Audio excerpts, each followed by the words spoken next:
Demi antisipasi krisis pangan global, Presiden Jokowi tunda ekspor beras 2,5 juta ton ke Cina. Krisis pangan 2022 yang melanda banyak negara di dunia sudah ada di depan mata. Bahkan ada beberapa negara ternyata sudah mulai merasakan dampaknya. Boleh-boleh saja orang mengabaikan soal krisis pangan ini karena mungkin mereka masih bisa makan. Tetapi krisis pangan sesungguhnya sudah mulai terasa di banyak negara di dunia. Hal tersebut dapat dilihat dengan naiknya harga-harga bahan pangan hampir di seluruh dunia saat ini. Dan untuk mengantisipasi hal ini, Presiden Jokowi lalu membuat keputusan untuk menunda ekspor beras ke Cina dan Arab Saudi.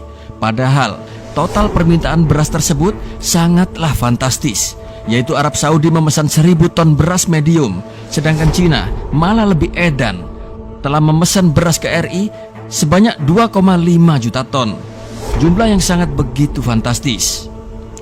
Di sini rakyat jelata menilai Presiden Jokowi benar-benar memperlihatkan sebagai seorang pemimpin yang begitu sangat hati-hati dalam setiap kebijakan yang selalu beliau gulirkan. Mungkin Presiden Jokowi sangat paham dengan krisis pangan dunia saat ini. Hampir semua negara mengalami gejolak ekonomi, krisis pangan, serta krisis energi dan gas. Padahal baru saja Indonesia menerima penghargaan dari International Rice Research Institute atau IRRI, yaitu terkait swasembada beras sejak tahun 2019. Tetapi hal tersebut tidak mengurangi tingkat kehati-hatian dari Presiden Jokowi, yaitu demi untuk menghadapi segala kemungkinan buruk yang dikarenakan ancaman krisis pangan global tersebut. Presiden Jokowi ingin stok konsumsi dalam negeri aman seaman-amannya sebelum membuka pintu ekspor ke luar negeri. Presiden Jokowi mengatakan ada permintaan beras dari Cina dan Arab Saudi. Rinciannya mencapai 2,5 juta ton dari Cina, 1.000 ton dari Arab Saudi. Menjual produk pangan memberi peluang saat dunia terancam oleh krisis pangan global.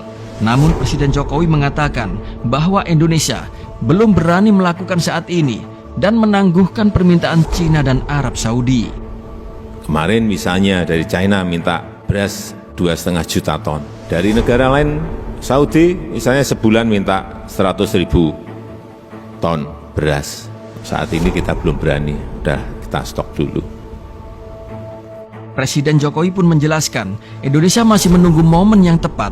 Jika produksi beras meningkat, stok pangan nasional dirasa lebih dari cukup.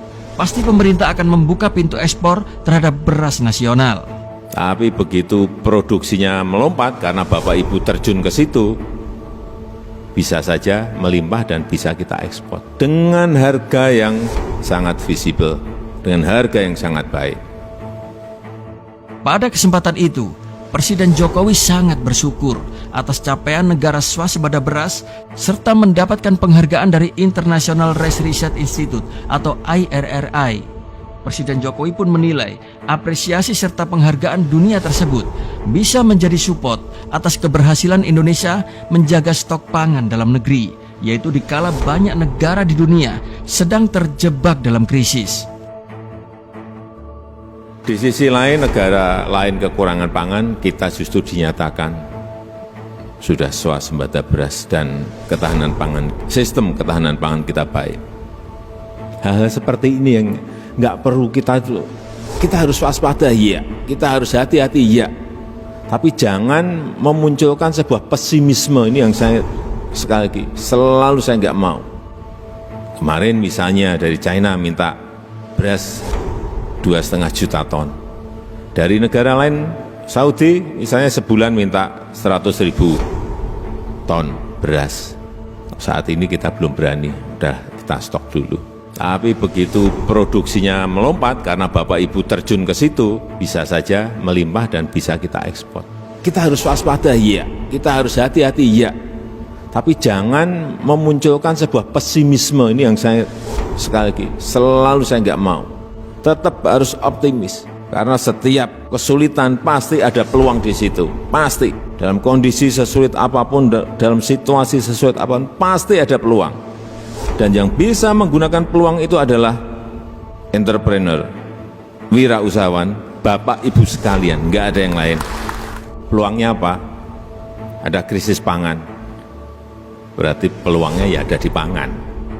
Mengantisipasi hal ini, Presiden Jokowi pun lalu memerintahkan Kementerian Pertanian untuk melakukan penguatan komoditi lokal demi kemandirian pangan, serta meningkatkan kesejahteraan petani demi mengantisipasi krisis pangan global yang saat ini sedang melanda dunia. Bagaimana pendapat Anda akan hal ini? Tulis jawaban Anda di kolom komentar.